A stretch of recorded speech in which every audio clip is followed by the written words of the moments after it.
కారణంగా రాష్ట్రంలో పలు ప్రముఖ నగరాలు వరద నీటితో మునిగి ప్రజలు అనేక ఇబ్బందులకు గురవుతున్నారన్నారు. ఈ నేపథ్యంలో రాష్ట్ర ముఖ్యమంత్రి స్వయంగా ముప్పు ప్రాంతాల్లో పర్యటిస్తూ బాధితులకు అందవలసిన సహాయ సహకారాలను పూర్తి స్థాయిలో అందిస్తున్నామని వైసీపీ నాయకులు కావాలని చంద్రబాబు నాయుడుపై బురద జల్లుతున్నారని పెద్దాపురం ఎమ్మెల్యే నిమ్మకాయల చినరాజప్ప పేర్కొన్నారు.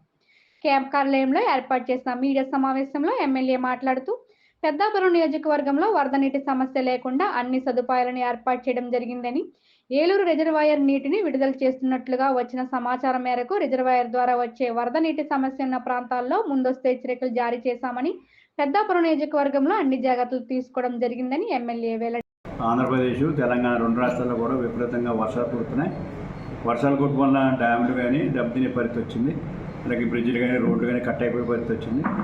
సామాన్య ప్రజల మీదుగా గ్రామాల్లో, విజయవాడలో, ఇతర ప్రాంతాల్లో కూడా, గుంటూరు అన్ని ప్రాంతాల్లో కూడా ఇల్లు మునిగిపోయి చాలా ఇబ్బందులు పడుతున్నారు.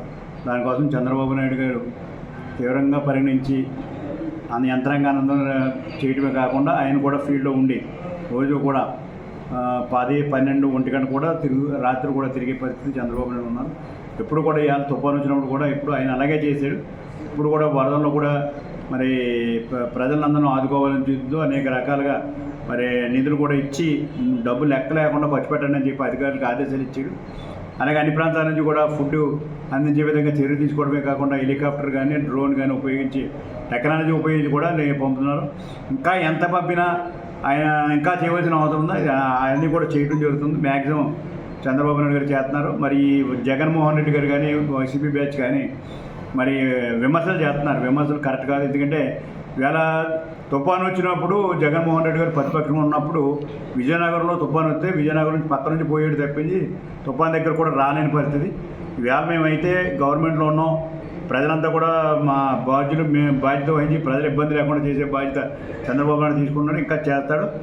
ఈ పూర్తిగా నీరు పోయేదాకా, శానిటేషన్ కూడా బాగు చేసేదాకా, వ్యాధులు రాకుండా చేసే విధంగా అన్ని చర్యలు కూడా తీసుకున్న తర్వాత అయినా రెస్ట్ తీసుకుంటే తప్పించి అప్పటి వరకు కూడా నిద్ర కూడా పోకుండా పనిచేస్తాం. కూడా వర్షాలు కురిసి వర్షం అంతా అలా లాగింది, కానీ పంటల మీద కొద్దిగా చెరుమురిని కానీ గ్రామాల్లోకి రాలేదు. అంచేత డ్రైన్లు కూడా మొన్న నుంచి కూడా నిధిచ్చి ఇలా 35 లక్షలు, పెద్దాపురంలో 35 లక్షలు సామర్కోట ఇచ్చి ఇలా డ్రైన్లు అన్నీ కూడా బాగు చేస్తాం. నీరైతే లాగే విధంగా చర్యలు తీసుకున్నాం.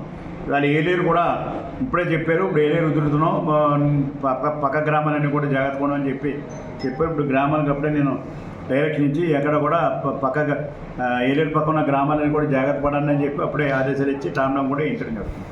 అంటే ముందు జరిగా బాధ్యత తీసుకునే బాధ్యత మాది. నిద్రపోయి జగన్మోహన్ రెడ్డి గారు నిద్రపోయి పట్టించుకోకుండా ఇవాళ వరదలు వచ్చినా, తుఫాన్లు వచ్చినా పట్టించుకోకుండా చెప్పి ఇవాళ కామెంట్ చేసే పరిస్థితి వచ్చింది. ప్రజలు నమ్మరు. ఇవాళ చంద్రబాబు నాయుడు గారు అర్ధరాత్రికి 2-3 గంటల దాకా కూడా ఇవాళ తిరిగి ఇవాళ ప్రజల కోసం చేస్తున్నాడు. అలాగే మరి సెక్యూరిటీ లేకుండా ప్రాబ్లం ఉన్న ఇలా ప్రొక్లైన్ మీద కూడా ఇలా ప్రయాణం చేసే పరిస్థితి ఇవాళ చంద్రబాబు నాయుడు వీళ్ళు కామెంట్ చేస్తారని చెప్పి